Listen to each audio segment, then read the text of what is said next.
You know what day today is, at least if you're watching the video at the time it's recorded. Today is December 25th. So, I want to wish you all a very Merry and Happy Christmas. I would have put on the Santa hat, but I just have no clue where I put it, so I'll do a stream later today and I'll wear the Santa hat. But for now, I don't know where the heck I put it. So, as I said, Merry Christmas. Hopefully all of you are doing well. You got some good presents, maybe a new iPad so you're not playing Blitz at like 20 FPS.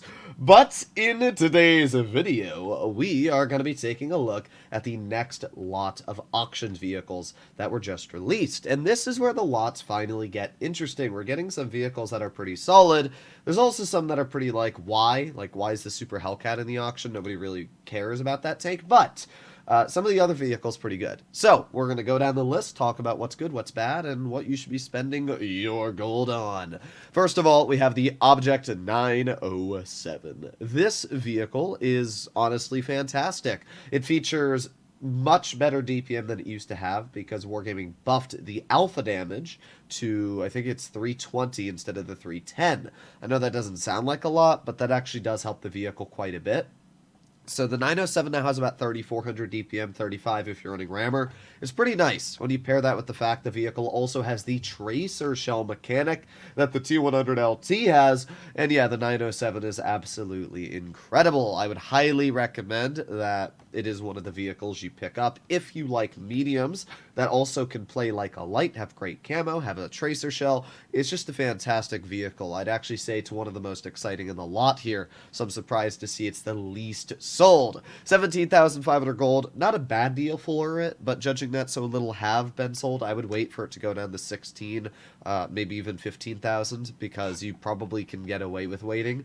The K91, also an absolutely amazing vehicle. 10,000 gold for a K91 is actually fairly good, and judging that it's dropping about 1,000 gold every day, I would easily say that wait until it's 9,000 gold and pick it up.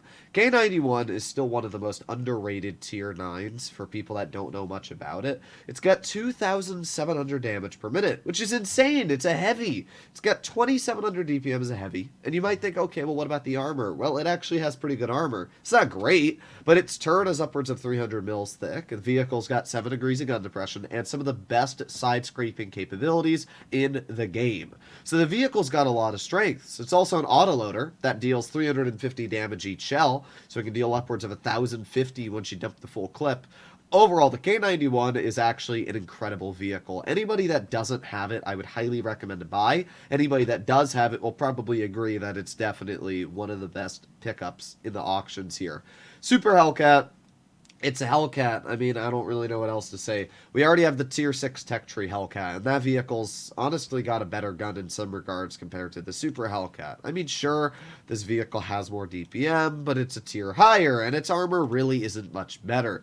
It's okay, but I wouldn't even spend 3,000 gold on this tank because it's just, I don't know, Wargaming gave it away for free like 2 times, and I just don't think you should buy it when there's other options, like the G-Sor.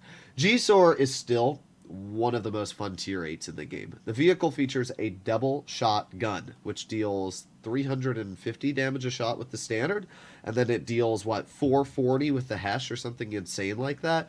The vehicle is really good because it's properly balanced. The standard ammunition is pretty good. It has like 260 mils a pen, which means you can cut through a Tiger 2's upper plate on flat ground without having to worry about loading gold because it doesn't get gold. Its premium ammunition is high explosive squash head ammo, which means you've got like 187 mils of Hesh pen, which deals 440 a shot. So you got really nasty damage, 2.5 second interclip. So essentially, if you get the side of a heavy or the front of a medium, you go bam, bam, that's 880 health. You drive in the cover, never to be seen again. The vehicle also features 10 degrees of gun depression, a top speed of like 50, 48, something around there. It's fast, it's got a great gun, and I would easily say the G-Sor is one of the most OP takes if driven by a player who understands how to use it. It's one of my highest performers. But if you don't understand how to use it, just stay away. Like, if you're not good with lightly armored vehicles, you're not good with tanks like the FE4202, the Cent 7-1,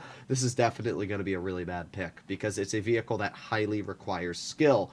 There's a lot of people that call it really bad, and then there's players like me who know the insane capabilities the vehicle has going for it. So keep that in mind. The Chimera is honestly, we all know, just overpowered. I mean, I like the 122 TM more, but that doesn't take away from this vehicle in any means being overpowered. Tank has 440 damage a shot. It's got really good pen, great gun depression, even decent accuracy and DPM.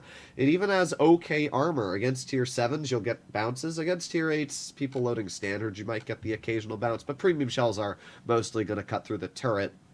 It's got about 9,500 gold right now, and it's going to drop to 9,000 within the next 15 hours. It definitely will reach 9,000, and I would say if you don't own the Chimera, get it. Out of all the tanks on the lot so far, I would either get the Chimera or the G-Sword. Chimera is definitely more beginner-friendly, so if you're newer, definitely the Chimera. If you're more experienced, G-Sword any day of the week. It trumps the Chimera in any terms of fun you'll ever have. Chimera's fun, but after you play maybe 100 games of it, you'll be like, okay, it's the same thing over and over. You shoot somebody for 440, you back on the cover. All right, all right. Then we have the Super Conqueror, which has already sold 1,515 hours. So I can expect this tank to fully sell out by the time tomorrow reaches. So I don't think that this vehicle is going to make it too far in terms of my opinion, but if you already bought the tank, it's fantastic. It's got incredible DPM, fantastic armor. It's got a lot of HP after the buffs. It's got more side armor after the buffs. It is an incredible tank. It definitely has downsides. People love shooting HE, and anybody that's decent at the game knows how annoying it is to get spammed by HE from an E5 or some low caliber gun and it still rolls 150 to 200. So there are downsides to the tank, but the gun, the DPM, it does have hash, all of these things make it so insanely good. Plus it's got 10 degrees of gun depression. And then there's the 047. I don't know why there's only 875 left. Maybe Wargaming only started off with 1,000. I really don't know why. Like, sure, it's really cheap at 5,500 gold, but there's really nothing amazing about the 047. It's literally just average tier 8 medium. I guess if you want to get a super cheap premium and earn credits, pick it up, but apart from that, I would just get a Chimera, or I'd get a G-Sword for an additional 3,000 gold. It's really not that much more. It's like, what, $2 more in terms of the gold bundles? Just, yeah, I don't know. I personally would not recommend picking up the 047. It's cool. It's not a bad tank. It's just not a good tank. You're going to get it. You'll play about 20 games in it, and you're like, okay, I'm not going to play it again. That's about as much as I can say about it. So hopefully all of you enjoyed today's video. This is my review of all the auction tanks. In overall, I would say 907, G-Sword, K91, and Chimera, and Super Conqueror, all awesome picks. This is like the first lot of auctions that Wargaming's actually brought decent vehicles to, which is quite nice. So yeah, I'm hoping that they add pretty good tanks in the future. I'm still waiting for the AE Phase 1, but I doubt it'll ever hit. Hopefully you enjoyed today's video, and if you'd like to see more like it, please consider smashing that subscribe button down below, and have a Merry, Merry Christmas. I'll see you in the next one. Bye-bye.